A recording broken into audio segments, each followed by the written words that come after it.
Hydra Bio is a flexible platform supporting a wide range of biological workflows, from cryo lamella preparation to volume electron microscopy at both room temperature and cryogenic conditions.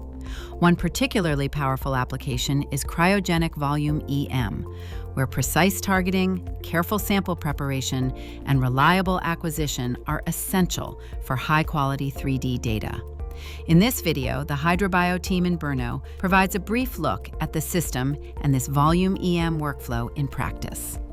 Hydra Bio is equipped with the L-star Electron column that allows users to do ultra-high resolution imaging. It is also equipped with the plasma column, can use 4 different gases, like xenon, argon, nitrogen, and oxygen. This is what I love really, because for the room temperature samples, my primary choice is oxygen always. And when I have HPF frozen tissue in the chamber, I prefer argon or xenon. The user can easily switch between the gases in case of need. The Hydra Bio is also equipped with the IFLM, that is integrated fluorescence-guided microscope.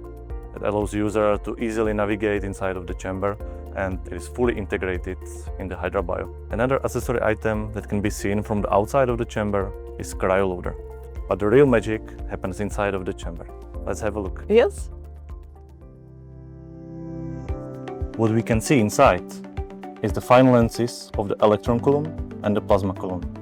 And currently installed holder is a spin mill. It's for room temperature. Essential for spin milling. But today we want to prepare some samples at cryo temperatures. So we have to install the cryo stage. Let's switch the stage. Yeah, let's do it.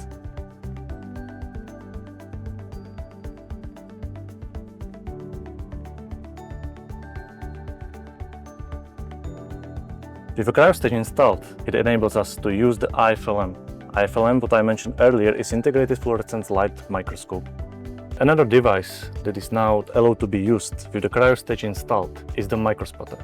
This device was specially developed for Hydra Bio system. It works in the high vacuum and it can be inserted to the specific position, and it hits by the ions and covers the sample. Let's switch to cryogenic mode. But we have different options what shuttle to use. Depends on our sample type or sample preparation. We will use cells on the grid. And this is why we will use autogrid shuttles. Perfect. Let's load it into the chamber.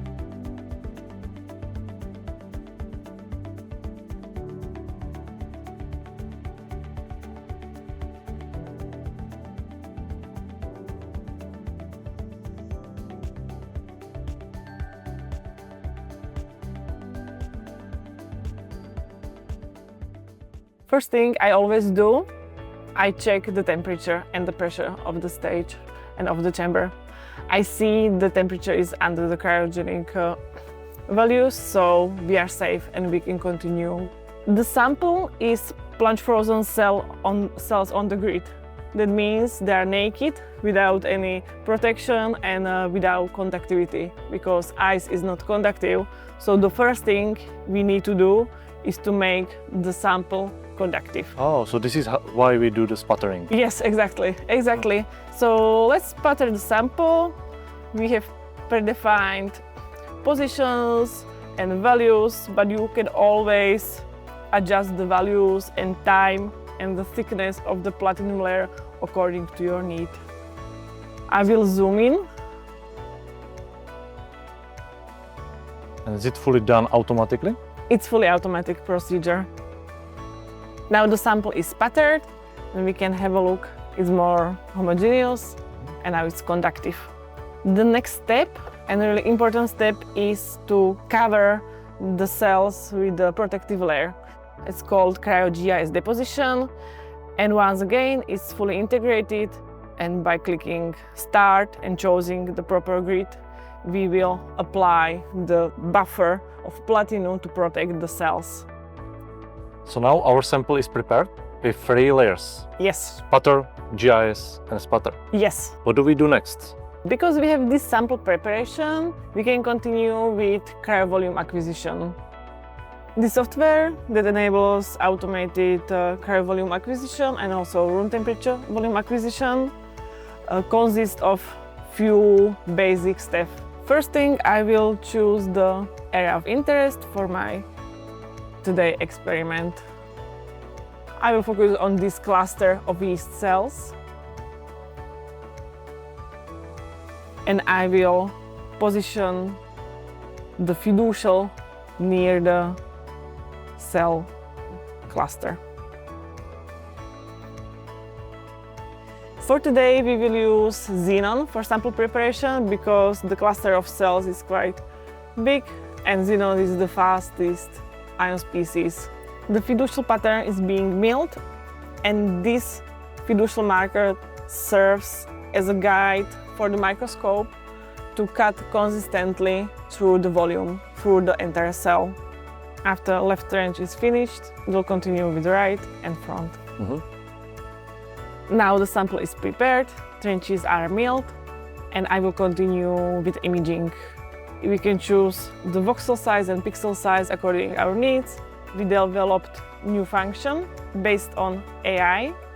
We call these auto functions dynamic because they adjust their position according to cell type and cell shape. I will choose dynamic position and define annotation. The small picture is captured, and in this small region, I will follow the line of bright microspatter because we know that this is the proper place for the autofocus. You can use mouse, tablet, whatever you need. And I click Submit Annotation. During these few seconds, I set up the AI model for dynamic autofunctions, and we are sure that our cells will be captured over the night without any interruptions. I think it's very cool.